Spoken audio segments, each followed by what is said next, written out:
Banyak versi sebuah kriteria seorang pemimpin. Semua tergantung dari sudut pandang si pembuat versi. Namun bagi saya, apapun versi dari standar atau kriteria pemimpin, hasil adalah pembuktiannya.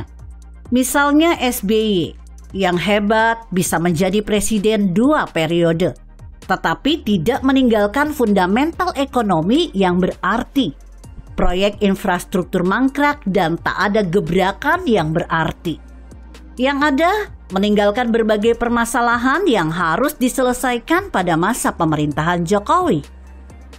Sebagus apapun diksi dan tatanan kata dalam sebuah visi misi seorang pemimpin, menjadi percuma jika itu tak masuk akal dan tak dapat digapai. Relevansi adalah kunci. Kata sederhana tak masalah, asalkan tidak mengawang-awang tanpa bisa digapai. Tak perlu kata-kata prihatin, tetapi tindakan adalah hal yang paling penting. Sebuah kata adalah cerminan diri.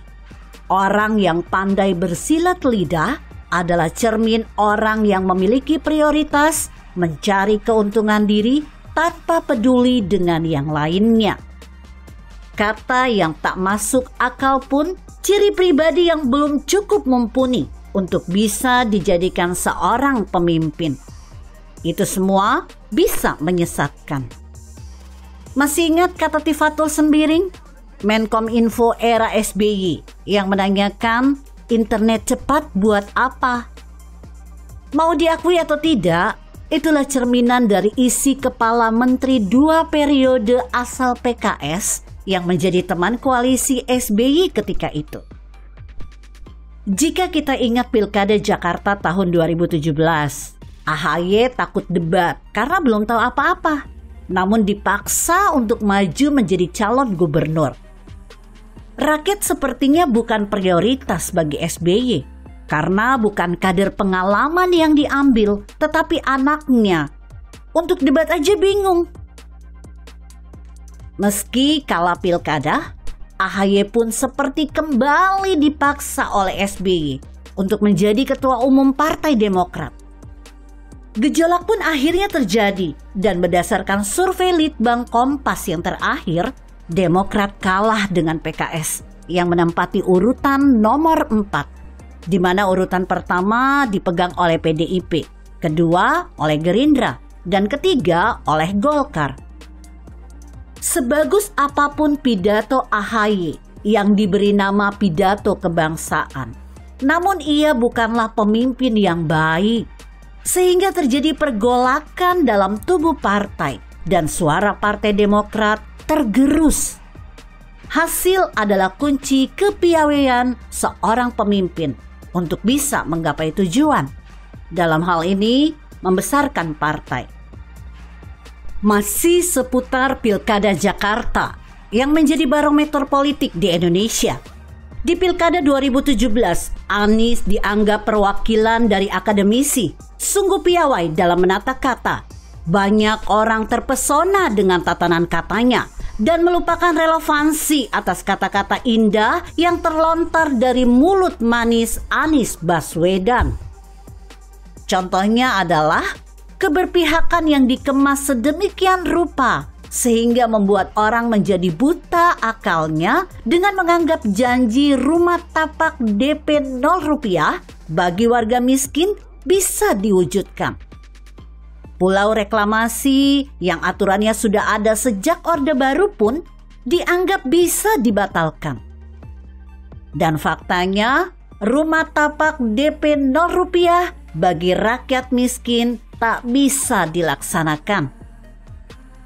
Selain itu, Anies menerbitkan ribuan IMB pulau reklamasi tanpa NJOP 15%.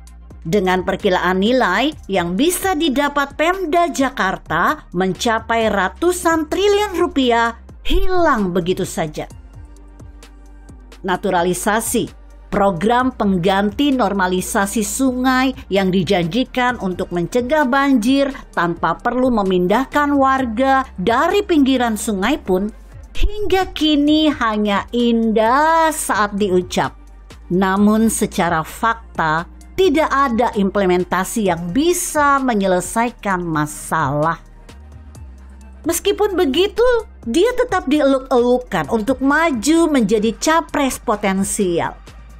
Orang pun melupakan berbagai kekonyolan lebih bayar yang dilakukan Pemprov Jakarta di era Anies. Melupakan transparansi yang lenyap di era Anies. Lebih mendominasi ketimbang politisi aliran kerja dan kerja. Ngomong ngalor ngidul, tetapi itu semua hanya berupa imajinasi tanpa relevansi. Contohnya Fadlizon yang mengatakan bahwa korupsi bisa dijadikan oli pembangunan. Lalu Rocky Gerung yang omongannya penuh dengan caci maki. Yang lebih lucu lagi Ganjar. Sudah tahu Rocky Gerung itu suka mencaci maki, tetapi dipuji. Jika tidak mau berpolemik, seharusnya Ganjar diam saja. Kalau dia memuji Rocky Gerung adalah orang cerdas, Ganjar harus bertanggung jawab ketika nanti saling maki di media sosial menjadi budaya baru generasi milenial kita karena dianggap hebat seperti Rocky Gerung. Ekonom, pengamat, dan para akademisi banyak bicara di media. Tetapi omongannya cenderung seperti tong kosong yang nyaring bunyinya. Rizal Ramli sudah berkali-kali jadi menteri dan dipecat karena dianggap tidak pernah berprestasi. Tetapi selalu saja ngoceh sana sini tiada henti.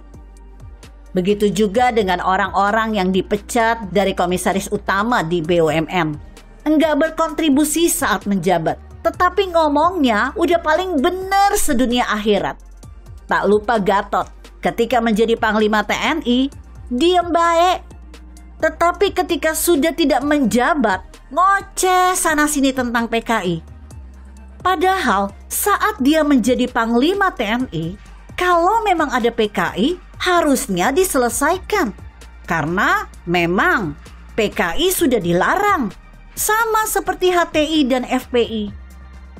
Semua perkataan yang keluar dari mereka penuh dengan intrik yang hanya menunjukkan bahwa mereka punya power untuk memprovokasi jika tidak diberi posisi. Selain itu, hampir tidak ada perkataan yang bisa diambil sisi baik ataupun solusi yang biasa ada di dalam kritik membangun, yang jika memang bertujuan mulia demi kepentingan bangsa dan negara. Udah, itu aja. Artikel ini ditulis Cak Anton di siword.com dengan judul SBY, AHY, Anies, Ganjar, Fadli, Rocky Gerung, dan politikus serta akademisi aliran narsisme. Jika Anda berpendapat lain, berikan komentar Anda di kolom komentar. Saya Emma, Karisma 90.